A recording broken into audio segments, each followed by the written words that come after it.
being around people and having a lot of social stimulation depletes our energy more than extroverts. Extroverts actually get energy from being around others. So based on that, I need to find that balance. And I find I love being social. I do a lot of networking for my business, but I find that often I can't sleep after because I'm processing all the interactions that I've experienced. So just knowing that self-awareness, just knowing myself, I set that boundary to leave early and to not do too many events in 1 week.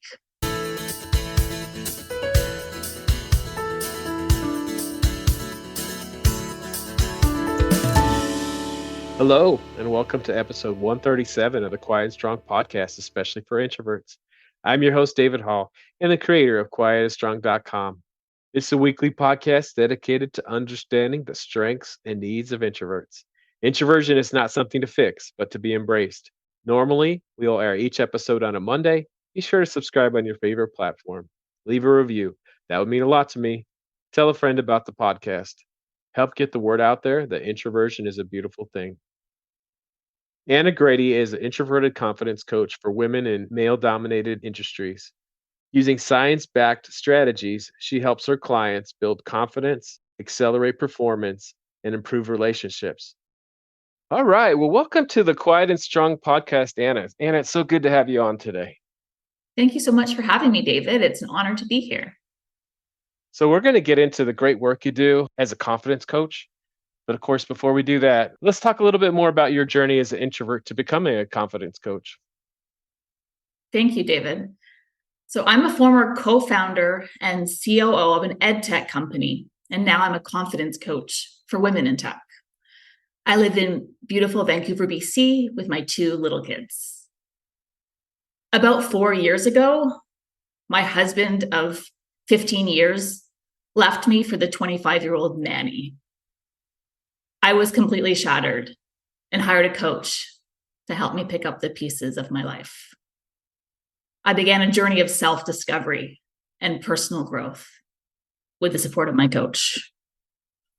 After exploring my core values and purpose in life, I made the tough decision to take an exit from the company I had built, to take some time off to heal and to pursue other opportunities.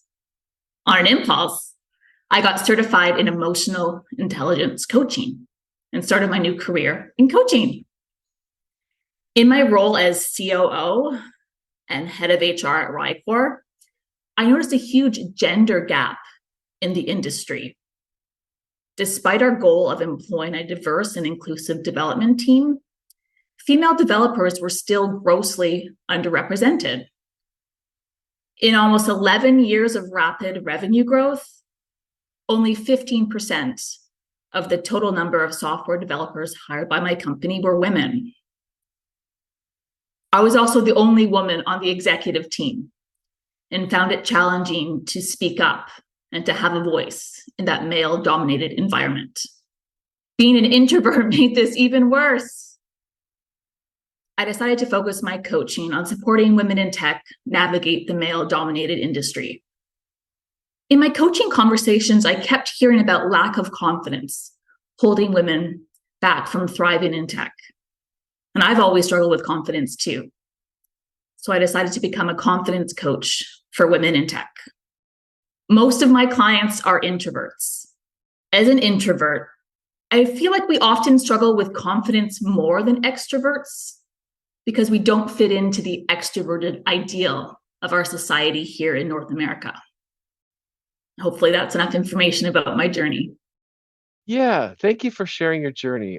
Yeah, we're going to definitely talk about confidence. And with someone that's lacking confidence as an introvert, it could be that they don't understand their introversion. That was the case for me and many people that I talked to. Yeah. So how did you discover that you were an introvert? And then how did you embrace it? Yeah, great question. I think I've always known. I was painfully shy as a child, and I always felt like there was something wrong with me. I was terrified of public speaking and spent my life with my nose in a book. I preferred spending time with small groups of friends rather than larger groups. I spent most of my life trying to overcome my introversion.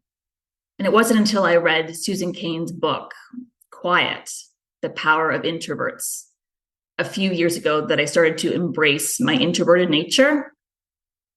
That was a huge aha moment for me. Everything made sense. I thrive on one-on-one interactions, which is why coaching is the perfect fit for me. I need my downtime. I love working from home and being by myself. You're not the first guest to mention Susan Cain, and I also greatly benefited from that book, and I highly recommend Susan Cain's Quiet. What caused you to pick up the book? Good question. I've been on this journey of self-discovery, and in that journey, I kind of learned more about introversion, and I was curious about it. And I kind of felt myself interacting better with clients that were also introverts. So I just Googled books on introversion, and hers was the top of the list. Yeah, it probably still is. Yeah, that's great. That's great. And what was the main message that you got out of it? That introversion isn't something to overcome. It's something to celebrate. And in North America, it's about 1/3 of people that are introverts. But in other parts of the world, like Asia, there's more people that are introverts. So that was interesting to hear that. Yeah, definitely. So what would you say is a strength you have because you're an introvert? My listening and my coaching skills, internal processing of emotions and experiences, being able to hold space for others. We're definitely internal processors, but a lot of strength comes from that. Yeah, We thrive in our inner worlds and we have some great ideas, creativity from doing that. definitely. Is there a myth you want to bust about introversion? That introverts can't be great leaders. There are tons of amazing introverted leaders out there.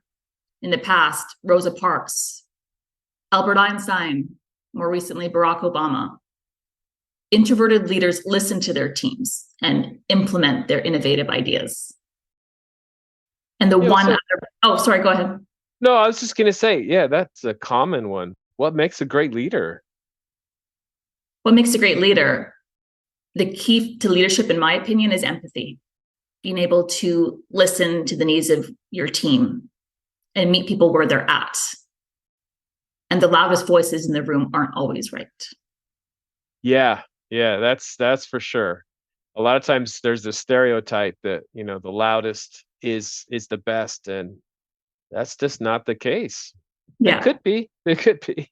Yeah. But as introverts, we can be amazing leaders and we bring our introverted gifts into it, our thinking skills. We might be very strategic, or we might just, be able to connect really well, like you're saying, one-on-one, that kind of thing. Yeah. So there's definitely strengths that introverts can bring to leadership and lots of other things that we'll probably get into today. Yeah. So tell us about your work as a confidence coach. Sure. So I discovered the transformative impact of coaching at the lowest point of my life when I was going through my divorce about 4.5 years ago. I always say that coaching saved my life, both personally and professionally. I've struggled with confidence and lack of confidence since I was a child. But by using the tools I've learned through my different coaching certifications, I've learned to build my confidence. Confidence is a skill you can build at any age and after any setback in your life. Research shows that confidence is your willingness to try. And that definition really resonates with me. It's about trying new things and getting outside your comfort zone, even if you're scared. There are so many benefits of coaching. I really believe it can benefit everyone. Coaching takes you from where you are now to where you want to be in the future. It unleashes your full potential by tapping into your inner wisdom. Essentially, it helps you get out of your own way. And using my science-based confidence coaching method, I work with women leaders primarily in the tech industry. My mission is to help close the gender confidence gap and to accelerate equality in the tech industry by empowering women. So, as you're helping others build confidence, is it a different approach or is there some differences working with introverts or extroverts? I find I work primarily with introverts and I understand the struggles that they face, but my approach is essentially the same for introverts and extroverts. And you definitely focus on coaching women. Do you think that women struggle more with confidence than men? 100%. The research backs it up. And I would say that there are three main reasons why.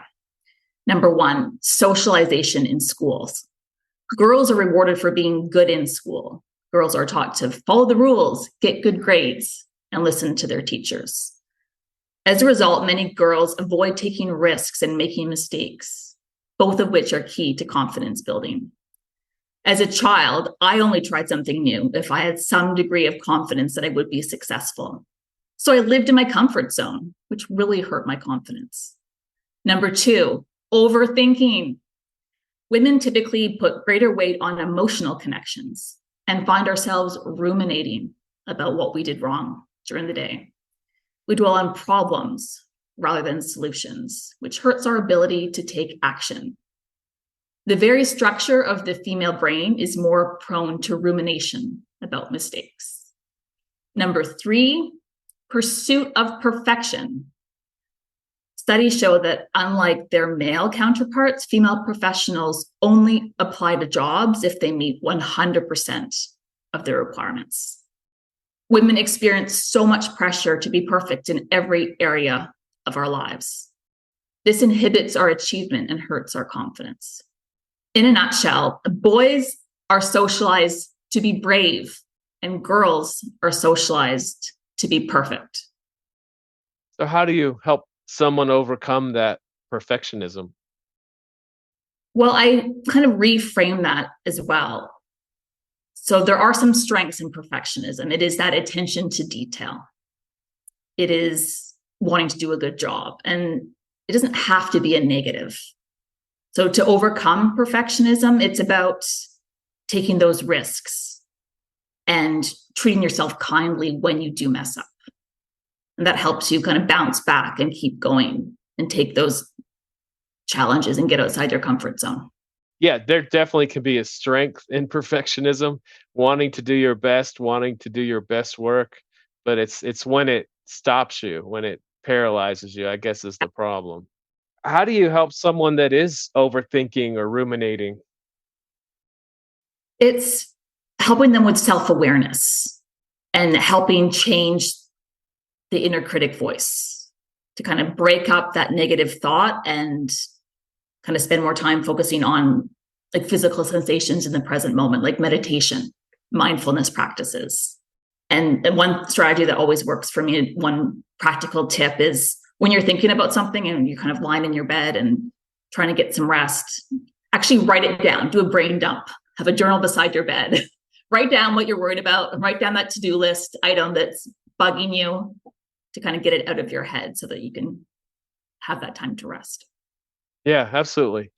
And I do think that's more of an introvert problem because we are in our heads and we have a lot of great ideas. And I know for me, sometimes they don't stop, Yeah. but it could be a really good idea. It's just not the time to work on it right then. So it is good, like you're saying, to capture it. That idea might be a great one. Just it's not what you should be thinking about right then. So that's Yeah. that's good advice there. Thank you, David. Let's talk more about self-awareness. How do you Yeah. help someone, especially an introvert, gain self-awareness of their strengths and also their needs? Yeah. So the number one approach that I would recommend is journaling, the power of putting pen to paper, reflecting on strengths and weaknesses, wins that you had that week. Also, spending time on your own, having deep relationships and friendships where you talk about the issues that are bothering you. And coaching really helps with self-awareness. I've always loved this quote: I don't know how I feel about something until I write about it. Yeah. I haven't been much of a journaler, but as far as really coming to embrace my introversion, I started blogging about 10 years ago. And that has just been so powerful, to actually put it down and think Yeah, about it and reflect. And we're really good at reflection, aren't we? definitely. And also, you're talking about talking with others, that's a big myth that we don't like people. That's definitely one that we bust regularly on this show.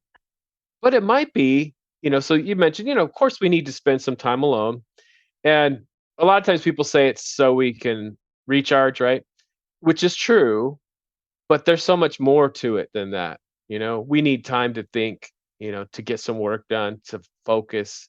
There's a lot of reasons why we need time alone, but we also need to collaborate with people. And, we often thrive more in your case, one-on-one coaching or in Yeah. small groups. We can thrive anywhere if we understand our strengths and needs, but we have a preference for that one-on-one interaction, I think.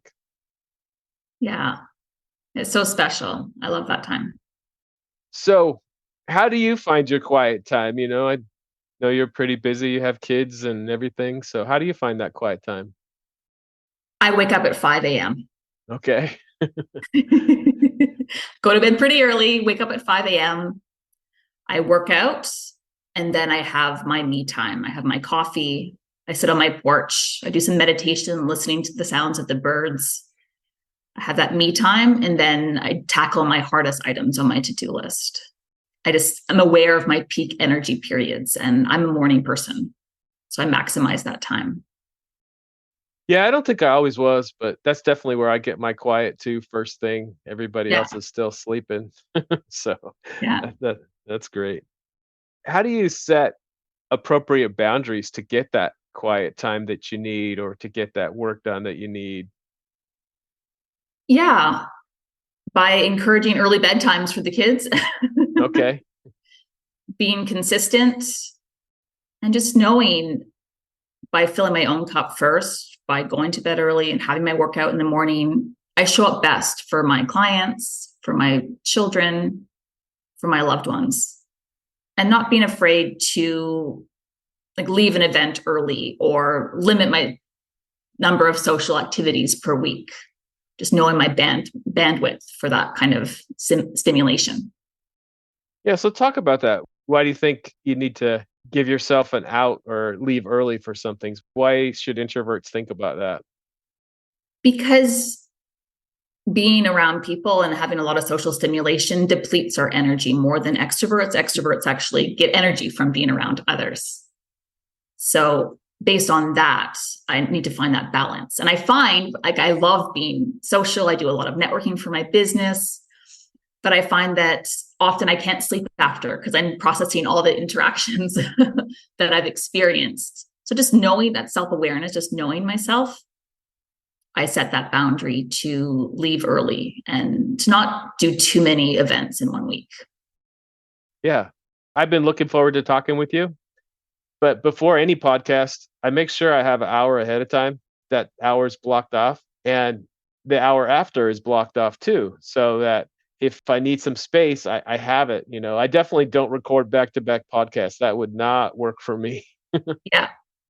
Do you have any other time management strategies or productivity strategies for introverts? Being aware of your peak energy periods is so important. Some of us are night owls, some of us are early birds, and really structuring your day so you do your hardest tasks at your peak energy. And at your lowest energy, maybe focus on administrative work or something that's quite easy, but save that really creative, really challenging work for when you have the most energy, and kind of paying attention to your own natural rhythms and getting that rest. So important. Yeah, definitely. You have to know what's draining for you because as we get to know each other, we may have some things in common as introverts, but there may be some things that might be draining for me, but energizing for you and vice Yeah. versa. There's not one approach. We definitely can learn a lot from each other as introverts, but it's just important to know. And the other thing is sometimes we can be drained by things that we enjoy. And I think that's a misconception sometimes too. We might really enjoy going to this, particular event, but just after we just might need some time. Yeah. I've been called the life of the party. I love being around people. I love going out and socializing, but it does take its toll when I do it too often. Yeah, I love that you said that because so often people think, well, introverts aren't going to be the life of the party. Well, maybe, you know, it just, we might need a break after, Yeah. and it might depend on the people. It might depend on the event. It could be situational, but definitely introverts could be the life of the party. They just might need to take a break after. Yeah. 100%. And yeah, I think you said people get energized by different types of work depletes you. And there is that spectrum of introversion and extroversion. And at birth, according to Susan Cain, we kind of fit somewhere along that spectrum. And we could be right in the middle as an ambivert, or we could be more introverted or more extroverted, but there is that kind of spectrum that differentiates us from other people. Yeah, that was part of my journey. Is just having that epiphany that it's natural. As you said earlier, I was also trying to overcome it, Yeah. be something I wasn't, Yeah. and just different experiences that I had. I have 3 kids. Uh, Basically, we raised them the same. They're not the same. They're each amazing in their own way. They have great gifts, but they come differently, Yeah. or or working with an extroverted colleague and seeing what they need, and it's different. They might prepare for a public speech differently than I do. I really have to prepare. I can give a great speech, I can give a great presentation, but I have to do my work ahead of time. And I might be jealous of my friend that can just do less preparation and get up there and wing it and everybody loves her, but that's not going to work for me. I hear you. I had a big speaking opportunity in the Silicon Valley earlier this month, and I practiced all summer. I went to different Toastmasters clubs around my city and practiced my speech and just really fine tuned it. And it was worth it. It really was that preparation time. But yeah, sometimes I do feel a little bit jealous of our extroverted colleagues that can just wing it. Yeah, so that's another myth. Introverts can be amazing public speakers. Yeah. So as you're giving speeches and preparing speeches, do you have any other advice for introverts? Yeah. Well, I think a lot of introverts are scared of public speaking. A lot of people in general, I think the number is about 70% of people. So I would recommend that you join an organization like Toastmasters or take improv classes to work on your public speaking and take those opportunities to practice virtual speaking, practice speaking in person, and just having that understanding that public speaking is a learnable skill. Anyone can learn it. You just need that practice and to just say yes to those speaking opportunities and get outside your comfort zone. Yeah. Let's talk about improv because that's come up a few different times on this show. And with improv, you're thinking off the top of your head, and that's what many introverts struggle with. So why improv, and how can introverts do improv if they like to prepare for things? Yeah, the speaking on the fly, the having the quick answers, that has been a struggle for me forever. So improv teaches you to do that by practicing and by getting exposure to it. I haven't done it yet. It's on my list. I'm a little bit scared, but I know it is the next thing for me to grow my public speaking skills. So I think it's all about exposure and practice and being in that safe place as well, where everyone's learning together.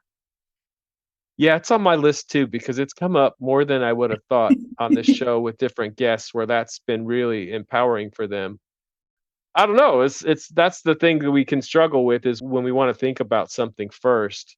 And Yeah, in improv, you don't have that, but that's definitely something you can prepare for. definitely. So along those lines, in confidence, I think that's been a confidence booster for me is knowing that in general, not always, but in general, I am going to think first and then speak. I'm going to put my thoughts together. And I think part of my not understanding my introversion was that because like maybe I'm putting all my thoughts together and the extroverts around me are talking nonstop. And that definitely, and people might say, "Oh, why are you so quiet? Why are you, what, don't be Yeah, shy." And that can make you shy and make you lose confidence. And so I think it was just really learning about my introversion. Hey, you know what? I do need to prepare for things like we're talking about, or I might need some time alone. It's not weird, Yeah. Did you have that experience as well, or do you see that with the clients that you're coaching? Yeah. So as a child, I was painfully shy and didn't want to draw attention to myself in any way. I had like different relatives like comment on my shyness, and I was always very embarrassed about it. And yeah, I always wanted to have my thoughts fully formed before contributing in a meeting, in a work setting, in a social setting. And as a result, I just didn't speak a lot of the time. So in this journey of discovering who I am and learn to take more risks to build my confidence, I do speak up more, and it doesn't have to be perfect. And I think that really helps. It's practice too. When you practice speaking up and having a voice and you see it going well, you are encouraged to keep going and keep trying and keep speaking up. And if it doesn't go well, to just treat yourself with kindness and just celebrate that you're trying.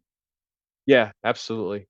So the common place you need to speak up is in different work situations, work meetings. I find that part of it is that you, like we're talking about for speech, that you prepare. You Yeah. look at the agenda ahead of time, that kind of thing.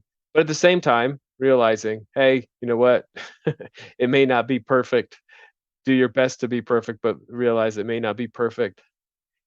Do you have any other thoughts on that? Like what you might coach someone that's struggling with speaking up in a meeting? Yeah. It's all about emotional intelligence and finding the appropriate balance between empathy and assertiveness. And when we have high empathy, a lot of introverts do, it can be hard to be assertive and to speak up. But it's all about practice and putting yourself out there and kind of taking those risks. And like I said before, if it isn't perfect, to treat yourself with compassion and kindness to kind of encourage yourself to keep going. What would you say is the biggest challenge that people are coming to you with as far as confidence? Hmm. Setting boundaries is really big. Prioritizing themselves is big. Public speaking comes up a lot. And learning to advocate for yourself at work and at home, to ask for what you need in your career, maybe asking for help, for mentorship, and at home, maybe asking for more help or kind of that space to focus on your own needs and look after your body and your mind. And a lot of people are struggling with even at home asking for what they need and Yeah. articulating their needs. Yeah. A lot of my clients are people pleasers. And when we're people pleasers, our strength is empathy, which is a superpower. But taken too far, you neglect yourself and struggle to stand up for yourself at work and at home, which can really hurt your confidence. And I mean, it can be a struggle at home for introverts because, we love those in our home, right? But it can be a challenge to say, "Hey, I really need this space for whatever reason." And it can be taken like, "Oh, you don't love me?" It's like, "No, I absolutely love you, but I need a little space to be my best for you and for myself." Is Yeah, that something that is a challenge for the clients that you're working with? it really is. And a lot of my clients are mothers. So they are balancing work and demanding workplaces with motherhood, with their relationships. And yeah, it can be really hard to put yourself first. And often my clients put themselves last. And that leads to burnout or health issues. And yeah, it takes that kind of courage and that confidence to be firm about what you need. And if you're not, like you're saying, it definitely can lead to burnout and also just not being your best. Yeah. So Yeah. are many people coming to you that are burned out? Yeah. Yeah. And that the concept of you need to put your own oxygen mask on first so you can show up the best for your loved ones. Yeah, I was thinking that when you were talking about it, that came to my mind that yeah, that our own oxygen mask is important because if you're not taking care of yourself, you can't take care of others either. 100%. Well, anything else that you want to talk about as far as introverts building confidence? Um, I think it comes down to how we talk to ourselves. And if we have very negative self talk around our introversion, if we live with trying to overcome it, it can really get in our own way and it can hurt us from moving forward and living the life and having the career and the family that we really want. So it's kind of retraining your brain to focus on the positive and to celebrate who you are and to see introversion as a gift, not a weakness. Yeah, well said on that. Definitely. We've talked about a lot of great things today, Anna. Is there anything else that you want to talk about? I don't think so. I think that covers it. This has been really enjoyable, David. Yeah, and as you just barely said, introversion is a gift. So it's all about understanding it. And when you understand it, that can definitely be part of building your confidence. I know it was for me because I know that in the past I was shy, I was anxious, but just understanding, hey, I'm a deep thinker and that's a good thing. That definitely went a long way in building my confidence. I'm not shy anymore. A lot of the anxiety is gone because I understand who I am. So Yeah. thank you so much today. Where can people find you, find out about any offers that you have? Yeah, thanks, David. By visiting my website, annagradie.com. You can also subscribe to my newsletter to get my free 5-step confidence booster guide. And if you want to test what it's like to work with an introverted confidence coach, I offer free confidence booster sessions where we chat about your goals, anything getting in the way, and then assess you on 7 areas scientifically linked to confidence. Sounds great. I will add that all to the show notes. Thanks again for being on today, Anna. This has been a great conversation. Thank you so much, David. Take care. Thank you so much for joining me. I look forward to further connecting with you. Reach out at david@quietandstrong.com or check out the quietandstrong.com website, which includes blog posts, links to social media, and other items. Send me topics or guests you would like to see on the show. If you're interested in getting to know yourself better, there's now a free Type Finder personality assessment on the Quiet and Strong website. This free assessment will give you a brief report, including the 4-letter Myers-Briggs code. I'll add a link to the show notes. There's so many great things about being an introvert, so we need those to be understood. Get to know your introverted strengths and needs and be strong.